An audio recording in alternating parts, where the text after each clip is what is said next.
The journey behind the falls is quite a unique experience, and in today's video, we're going to show you how you can do it for yourself. Before we get into the experience, we're going to go over the things that you need to know before you go. The first thing that's important to know is, where is the journey behind the falls?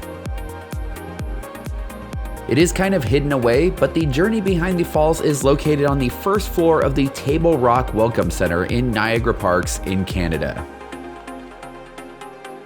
Next is, what are their opening hours? Journey Behind the Falls is open daily, however the hours of operation change depending on the season. Please visit the tour's website for more information. Another great question is, how much does it cost? The Journey Behind the Falls costs $24.99 Canadian per adult. You can either reserve your ticket online in advance or purchase it in person. Next up, we have parking information. The closest parking lot to the Journey Behind the Falls is Niagara Falls Parking Lot A. We have also included a link to more parking options in the description below. If you're trying to plan out your day, you may be wondering how much time you will need here. It usually takes about 30 minutes to an hour down there, depending on how much time you want to spend and if you want to read all of the signage. On our visit, we were there for about 45 minutes. As the largest waterfalls in North America by volume, Niagara Falls has up to 5.9 million cubic feet of water flowing over it every second. And seeing it from such a unique angle will give you an even greater appreciation for it. Our adventure starts right here, inside the Table Rock Welcome Center. Here you will find tons of food, more souvenirs than you could ever imagine, and of course, the ticket booth for the Journey Behind the Falls. And there's also this little photo op, which isn't part of the Journey Behind the Falls, it's actually part of the Power Station tour. After buying your ticket, it's time to head through these doors on your right. You'll be heading downstairs to have your picture taken. This isn't included in the price of admission, but you can buy it if you want to. The Journey Behind the Falls is quite an educational experience if you want it to be. There are tons of informational signs along the way, packed full of facts about the falls. It is now time to grab the ponchos and head down into the tunnels. You'll be doing that by hopping on this elevator, and just a word of warning, they pack them pretty full.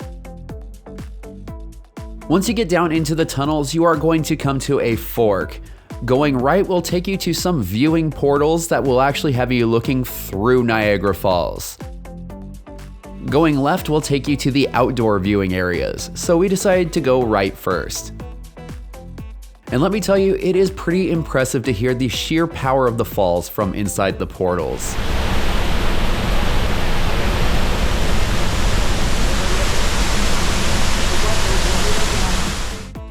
Both of the portals are pretty much identical, so if you stop at one, you probably don't have to stop at the other. The good thing is that if one of them is crowded though, you could probably sneak into the other one to grab your picture. We are now taking the left fork and making our way through the over 130-year-old tunnels towards the outdoor viewing area.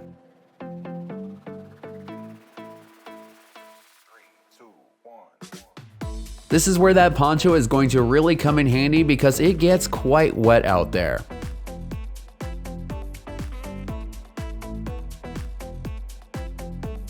Welcome to the base of Horseshoe Falls.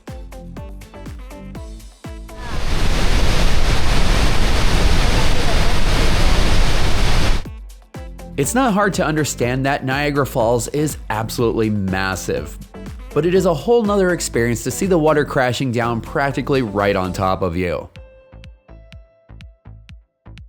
Even though it was cold on our visit, it wasn't quite winter just yet, and that brings a whole nother vibe to this attraction.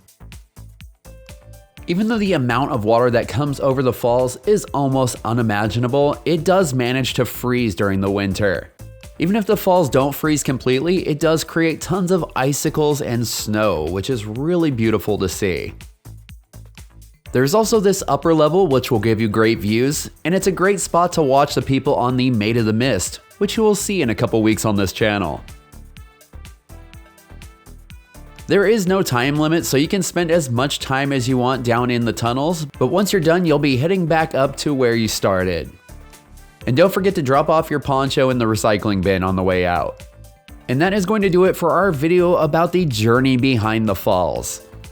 If you enjoyed the video, please be sure to like, comment, and subscribe because it really helps out the channel. If you have suggestions for future episodes, let us know in the comments. And for all the information about Journey Behind the Falls and other awesome Canada adventures, head on over to 𝐿𝑖𝑣𝑇HATadventure.com.